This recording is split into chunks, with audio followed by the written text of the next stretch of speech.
Hey guys, welcome back to Container Crops, the Scaredy Cat Gardener. I have finally got my spring garden up and growing. So I wanted to bring you all out here because I have managed in my very small garden to plant 49 different plants. And that's not including like my blueberry bushes that I have 3 of. I counted them as one. So I have 49 plants and still I have an empty pot for more. So I want to show you all how I managed to do that and how you can do it too. Show off your fantasy reality, whoa, that's yours, but I'll keep doing mine.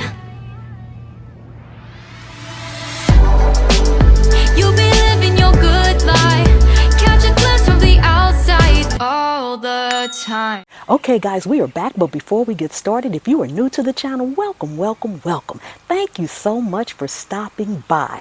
Take a second and subscribe to the channel. Turn on that notification bell so you won't miss anything. Please join me over on Facebook in my Facebook group. It's Container Crops too, and you can always find me on IG, The Scaredy Cat Gardener.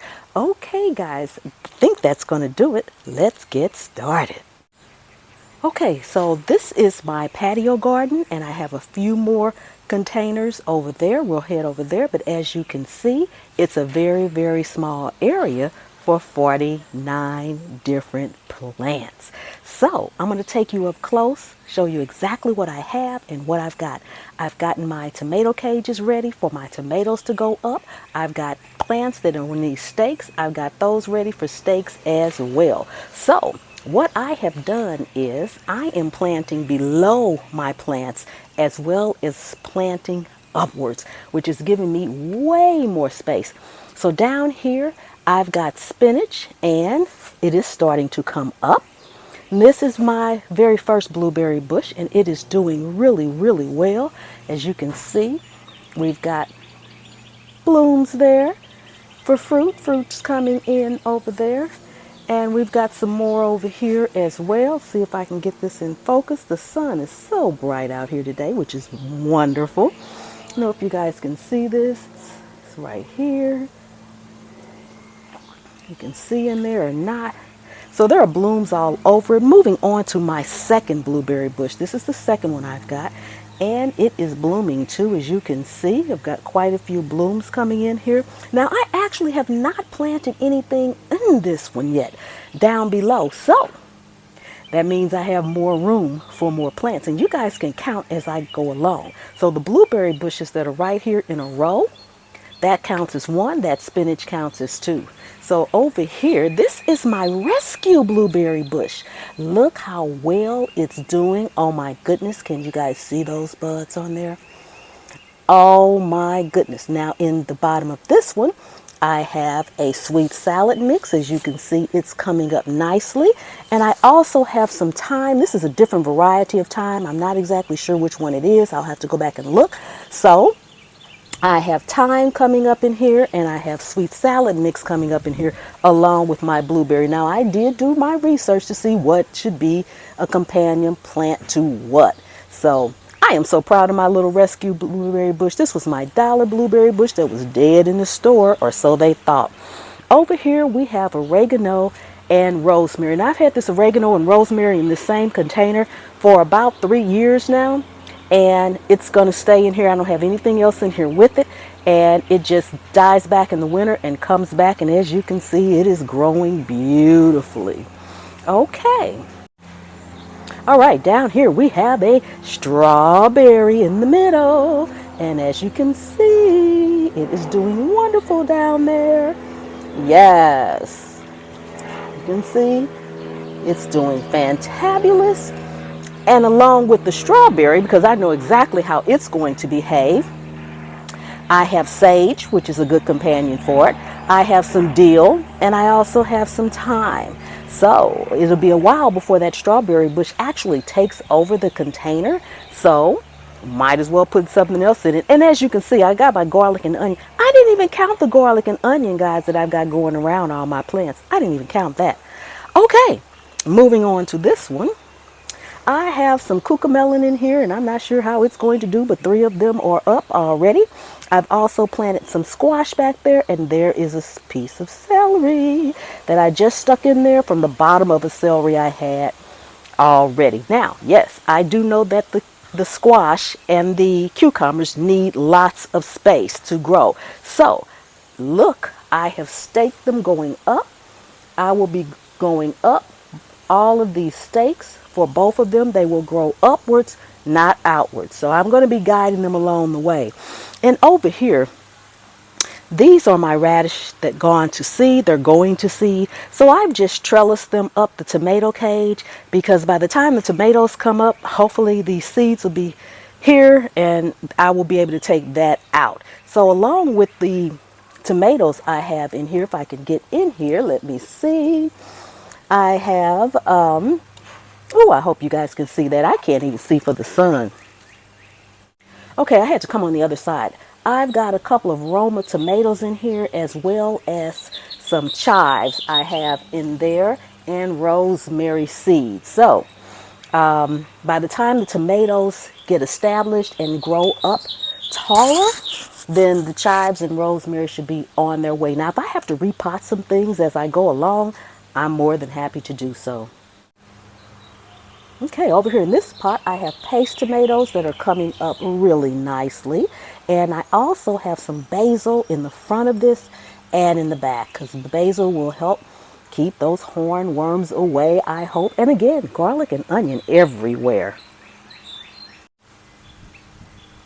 Okay, over here we have thyme, Tiny Tim dwarf tomatoes, and yellow currant tomatoes, all of which seem to be doing really well.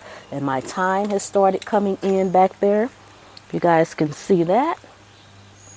I hope you guys can see this, because the sun, I can't see what I'm videoing. Okay, there it is. The thyme is coming up back there. These are my Tiny Tim dwarf tomatoes and my yellow currant tomatoes.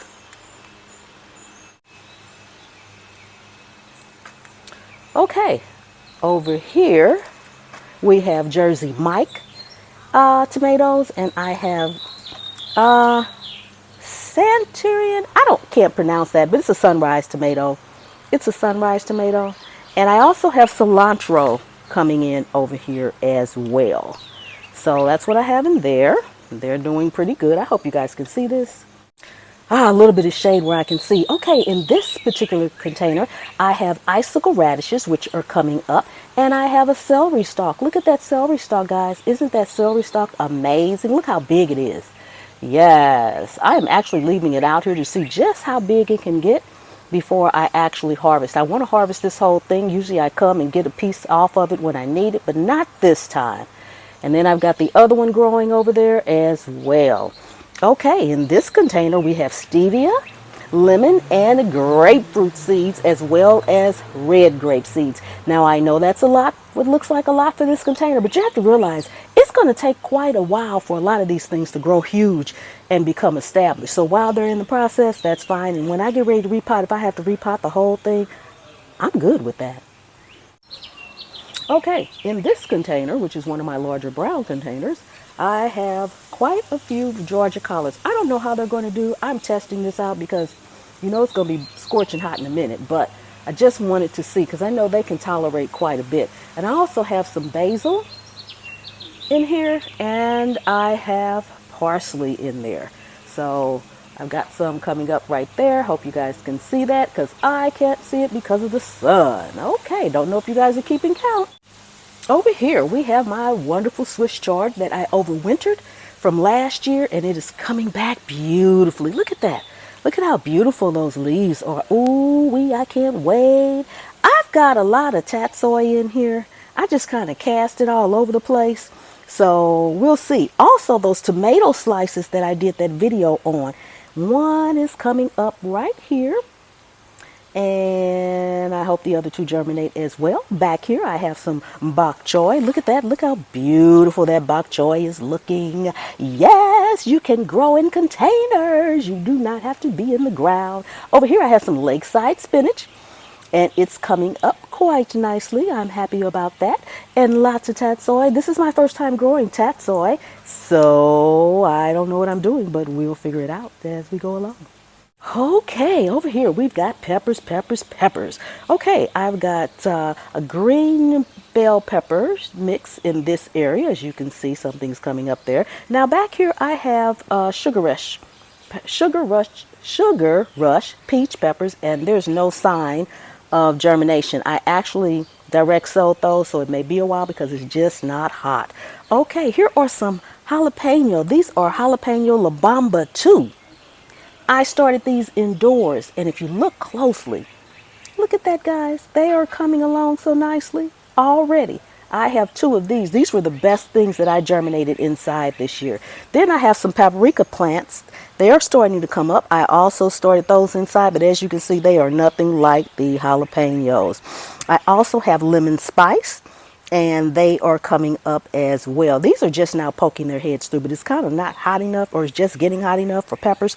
Okay, cubanella pepper, cumbanella pepper, somebody's pepper, I don't know. Y'all read it. See, that's what it is. It's coming up. My sweet chicito, oh God, I can't say these names today. Sweet chicito. Okay, this pepper's right here. Y'all read again, read again, read again. Those, I have Pippin Gold here, and I have some more jalapeno, regular jalapeno. They have not poked their heads out, but that's okay. We've got time. All right, moving down here, I've got corn. I've got sweet corn, and I'm purple popcorn in this bucket, and they are coming up. They are germinating just beautifully. So we'll see how that goes. Over here we have some peas. Yes, guys, I'm growing peas over here, and they look wonderful. I direct sowed all of these, and they are doing wonderful. Now the package said they didn't need trellising, but I don't know about that. Okay, in this container is nothing but Jamaican sorrel. I don't have anything else in here, and I have no sign of life yet, and I don't know anything about it. I think it takes a long time to germinate, so well, okay, we'll just keep an eye on that. Okay, I've got some more yellow currant tomatoes over here, and bell pepper mixed green, red, and orange, I think. Okay, and I also started this one indoors as well, and it looks pretty good to me. Yellow currant tomatoes. All right. Okay, over here, I don't have anything in this bucket except for royal purple beans, and as you can see, they're poking their heads out slowly but surely. All right. And over here, last but not least, my moringa, which is looking sad, sick, and sorry to me. I don't know about this moringa. Anybody can tell me what I need to do? Did I do something wrong or not? I started it inside, and it was much bigger than that, but when I brought it outside, okay, I don't know what to say about that. Then I've got navy beans. Navy beans, navy beans. These are actually navy beans from the seeds, from the beans I grew yesterday. No, not yesterday. I grew last year, and I kept the seeds. I kept the beans to replant. So I started from store-bought. They germinated, they grew. I had some, so I've got quite a few more in here, but I didn't plant them all at the same time. Okay, guys, that's it. I am now standing in the middle of my yard. I have a yard now that's untamed, but I got a yard, okay? I am standing out here in the middle of my yard, and I am loving every minute of it. And I'm growing all these plants in these containers. I don't know what's going to grow. I don't know how it's going to work. But for right now, it's looking good. And I got an empty pot. Hey, if it doesn't grow, we'll snatch it out and put something else in. We'll do something else next year. But in the meantime, anywhere you can sit a pot, you can grow a plant. And I'll see you on the trail. You'll be living your good life.